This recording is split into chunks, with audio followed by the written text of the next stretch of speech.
Hi viewers, welcome to Kushmane multi creations. ನಾನು ಅಶ್ವಿನಿ ಪ್ರಸಾದ್.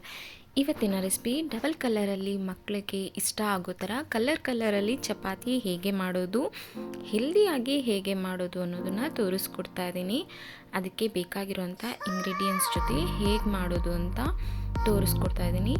ಈ recipe ನಿಮಗೆ ಮಕ್ಕಳಿಗೆ ಬಾಕ್ಸ್ಗೆ ತುಂಬ ಸ್ಪೆಷಲ್ ಆಗಿ ಟೇಸ್ಟಿಯಾಗಿರುತ್ತೆ. ಮಕ್ಕಳು ಅವ್ರ ಫ್ರೆಂಡ್ಸ್ ಜೊತೆ ಎಲ್ಲ ಶೇರ್ ಮಾಡಿಕೊಂಡು ಹೆಲ್ದಿಯಾಗಿ ತಿನ್ನಲಿಕ್ಕೆ ತುಂಬಾ ಚೆನ್ನಾಗಿರುತ್ತೆ. ಒಂದ್ಸಲ ಟ್ರೈ ಮಾಡಿ ನೋಡಿ. ಒಂದು ಈರುಳ್ಳಿನ ಸಣ್ಣದಾಗಿ ಹಚ್ಚಿಟ್ಕೊಂಡಿದ್ದೀನಿ, 2-3 ಹಸಿಮೆಣಸಿನ್ಕಾಯಿ, 1 ಟೊಮೆಟೊ ಕಟ್ ಮಾಡಿ ಇಟ್ಕೊಂಡಿದ್ದೀನಿ, 2 ಬೀಟ್ರೂಟ್ ತುರಿದಿಟ್ಕೊಂಡಿದ್ದೀನಿ. ಇದರಲ್ಲಿ ಸ್ವಲ್ಪ ರಸ ತೆಗೆದು ಸೈಡ್ಗೆ ಇಟ್ಕೊಂಡಿದ್ದೀನಿ. ಈಗ ಒಗ್ಗರಣೆಗೆ ಸಾಸಿವೆ, ಜೀರಿಗೆ, ಕಡಲೆಬೇಳೆ, ಬಾಣಲಿ ಇಟ್ಕೊಂಡು ಅದಕ್ಕೆ ಸಾಸಿವೆ, ಜೀರಿಗೆ, ಕಡಲೆಬೇಳೆ ಹಾಕಿ ಸ್ವಲ್ಪ ಫ್ರೈ ಮಾಡಿಕೊಂಡು ಈಗ ಈರುಳ್ಳಿ, ಹಸಿಮೆಣಸಿನ್ಕಾಯಿ ಹಾಕಿ ಫ್ರೈ ಮಾಡ್ಕೋತಾ ಇದ್ದೀನಿ. ಇನ್ನು ಯಾರೆಲ್ಲ ನನ್ನ ಚಾನಲ್ ಸಬ್ಸ್ಕ್ರೈಬ್ ಮಾಡಿಲ್ಲ, ಪ್ಲೀಸ್ ಸಬ್ಸ್ಕ್ರೈಬ್ ಮಾಡ್ಕೊಳ್ಳಿ, ಬೆಲ್ ಐಕಾನ್ ಪ್ರೆಸ್ ಮಾಡಿ. ನೆಕ್ಸ್ಟ್ ನಾನು ಏನೇ ವಿಡಿಯೋ ಅಪ್ಲೋಡ್ ಮಾಡಿದ್ರು ಫಸ್ಟ್ ನೋಟಿಫಿಕೇಷನ್ ನಿಮಗೆ ಬರುತ್ತೆ. ಈಗ ಈರುಳ್ಳಿ ಫ್ರೈ ಆಗಿದೆ, ಬೀಟ್ರೂಟ್ ಹಾಕ್ಕೊಳ್ತಾ ಇದ್ದೀನಿ. ಬೀಟ್ರೂಟ್ ಹಾಕಿ ಮೀಡಿಯಮ್ ಉರಿಯಲ್ಲಿ ಅಥವಾ ಸಿಮ್ಮಲ್ಲಿಟ್ಟು ಫ್ರೈ ಮಾಡ್ಕೋಬೇಕು. ಹೀಗೆ ಕಲಿಸ್ಕೋಬೇಕು. ಮತ್ತು ತಟ್ಟೆ ಮುಚ್ಚಿ ಸ್ವಲ್ಪ ಹೊತ್ತು ಬೇಯಿಸ್ಕೊತಾ ಇದ್ದೀನಿ. ಮತ್ತೆ ತೆಗೆದು ಕಲಿಸ್ಕೊತಾ ಇದ್ದೀನಿ. ಈಗ ಇದು ಸ್ವಲ್ಪ ನೀರು ಬಿಟ್ಟಿದೆ. ಈಗ ಇದಕ್ಕೆ ಟೊಮೆಟೊ, ಸ್ವಲ್ಪ ಉಪ್ಪು ಹಾಕ್ಕೋತಾ ಇದ್ದೀನಿ. ಉಪ್ಪು ಹಾಕಿ ಇಲ್ಲಿ ಪುಡಿ ಉಪ್ಪು ಯೂಸ್ ಮಾಡ್ತಾ ಇದ್ದೀನಿ. ನಾನು ಕಲಿಸ್ಕೊತಾ ಇದ್ದೀನಿ. ಈಗ ಮತ್ತೆ ತಟ್ಟೆ ಮುಚ್ಚಿ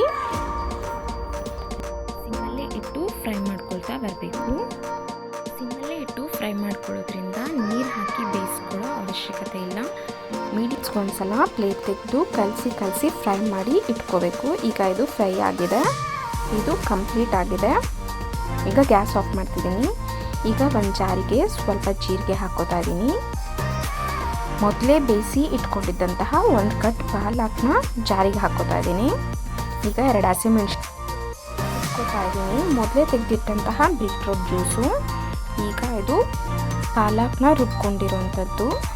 ಪಾಲಕ್ ಬೇಯಿಸಿರೋಂಥ ನೀರನ್ನು ಇಟ್ಕೊಂಡಿದ್ದೀನಿ.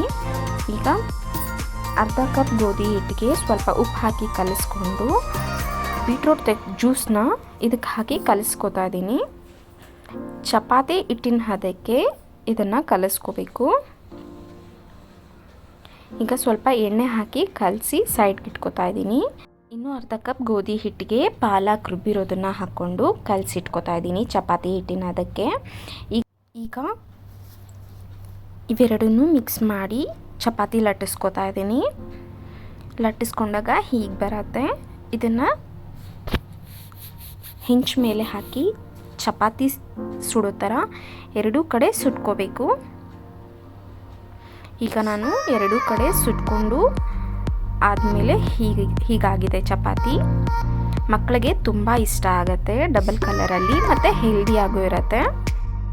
ಒನ್ಸ್ ಟ್ರೈ ಮಾಡಿ, ಶೇರ್ ಮಾಡಿ, ಕಮೆಂಟ್ ಮಾಡಿ.